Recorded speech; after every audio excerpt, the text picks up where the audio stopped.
Hey, it's Mike. Thanks for tuning back in. It's Sunday. It is Mother's Day, so I want to wish all the moms out there a very happy Mother's Day. My wife of 20 years this fall, happy Mother's Day to her. My mom of 44 years, happy Mother's Day. Last year I did a video on the best, well actually all of my cards of female athletes, which I really enjoyed. I thought about doing it again this year because I have expanded that collection quite a bit, but I'm not going to do it. I instead have a video game video, which is unusual. Normally I do only sports cards, but I have a video game video, and I also have a Garbage Pail Kids video coming up pretty soon. I am now all about nostalgia. I love nostalgia, and I surf eBay for nostalgia probably too frequently, although I'm not spending very much money. I also still want to get to that video of how do I buy things well under comps on eBay as frequently as I do, which I'll do pretty soon. So a lot of this information comes from videogamesgraders.com. They have a great website, and I'm not a video gamer anymore, but I was as a kid. I bought my first Nintendo, I think in 1987, February of 87.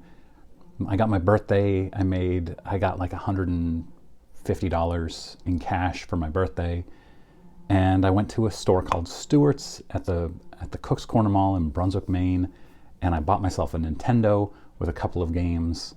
Obviously, I think it came with Mario and Duck Hunt, and I also bought Kung Fu and Excite Bike. So we're going to talk a little bit about the first 30 games of Nintendo and why collecting Nintendo games is pretty similar to collecting vintage baseball cards, or really baseball cards in general. So the first 30 are known as the black box games. So you can see here, this is a black box, and they were all in these black boxes for the first 30 games. And we'll go through dates of this. I just picked this one up off of eBay. It's my first one because, like a lot of people, I threw away all my games when I was a kid.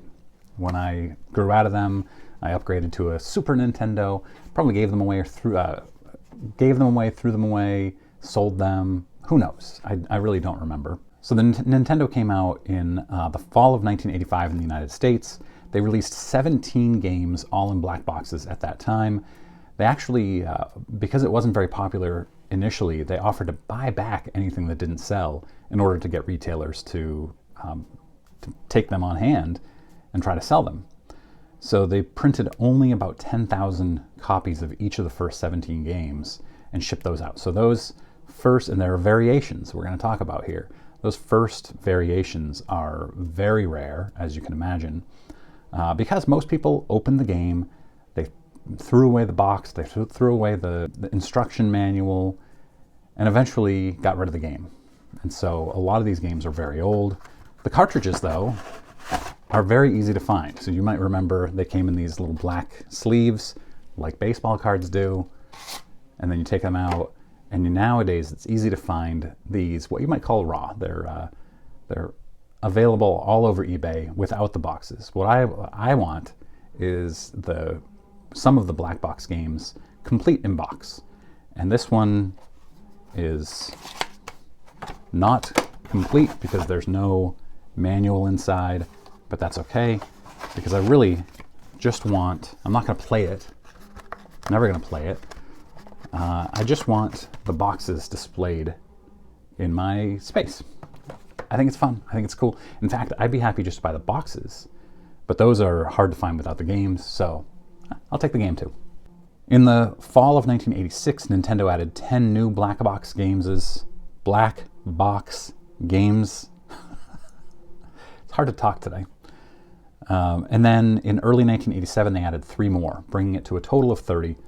And these 30 are what you might consider rookie games, the rookie cards of the gaming industry. And obviously you've got the Atari and other video arcade games, but Super Mario Bros., this is their rookie card. And I know you've got the original arcade Mario, where there is actually a game, but basically this is where everything started. So you might consider those other ones like the Burke Rosses or other ones that aren't usually considered rookie cards. And don't yell at me in the comments. I know some people do. That's fine.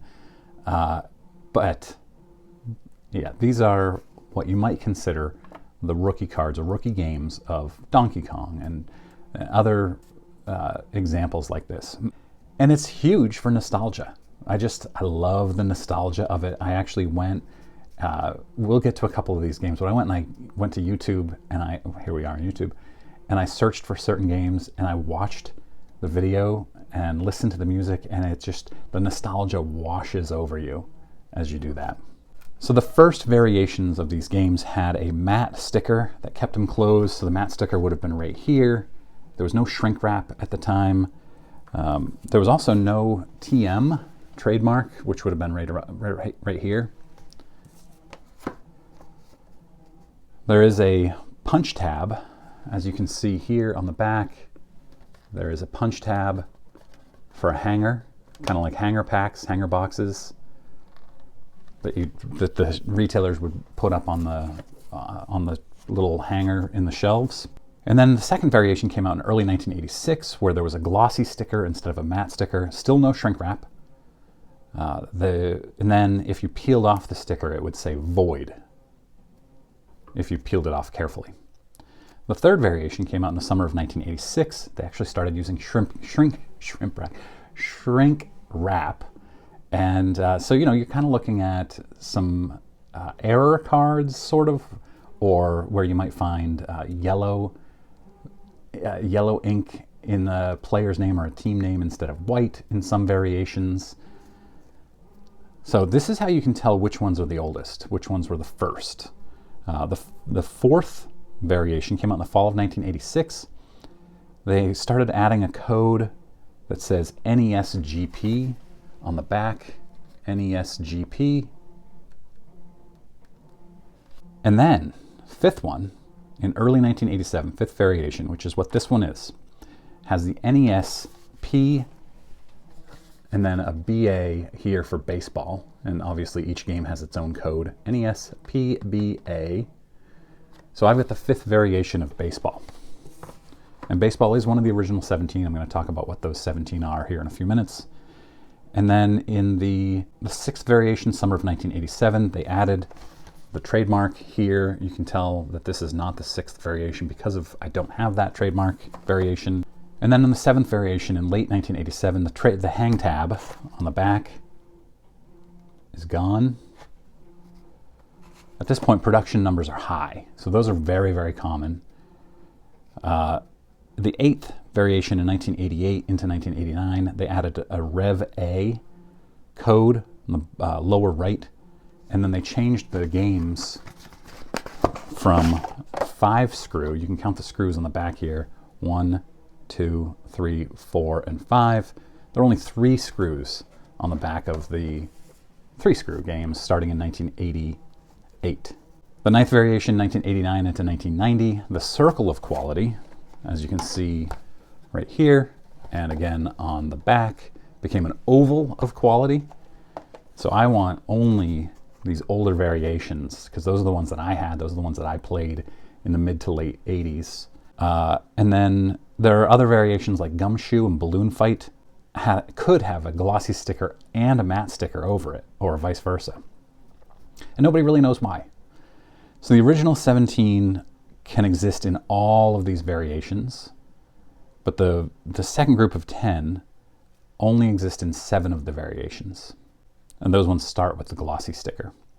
The original 17 include 10-Yard Fight, Baseball, Clue Clue Land, Duck Hunt, Excite Bike, Golf, Gyromite, Hogan's Alley, Ice Climber, Kung Fu, one of my favorites as a kid, Pinball, another one of my favorites as a kid, Soccer, Stack Up, Super Mario Bros, everybody's favorite, Tennis, Wild Gunman, Wrecking Crew.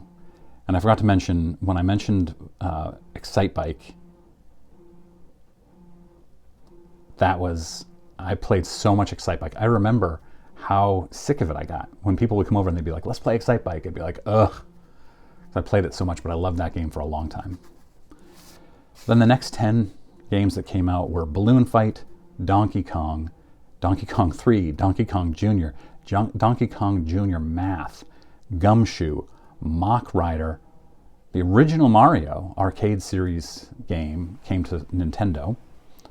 Popeye, and Urban Champion. And I don't remember a lot of these games. I didn't have a lot of money as a kid, so I bought only a handful of these games. And then the final three were pro wrestling, slalom, and volleyball. You can grade your video games as well, and they grade them. There are several grading companies. You can get them graded as sealed or opened. You can get them graded as complete in box or missing certain parts. They grade them based on the quality. So for instance, this is pretty dinged up.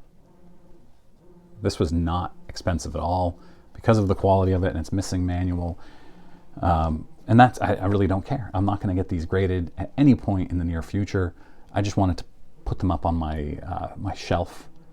And yeah, I mean, I think it's a lot of fun. Do you still have any of these from your childhood, or do you have a collection of them that you've bought since then? Let me know in comments. I'm really curious to hear. That's all I've got. Oh, here, I also just picked this up. I showed it on Hobby Hotline yesterday. New Yaz rookie, and you can see my old one graded by SGC up there. I'm going to send this off and get this autographed by Yaz. All right. Thanks very much for watching. Have a great day.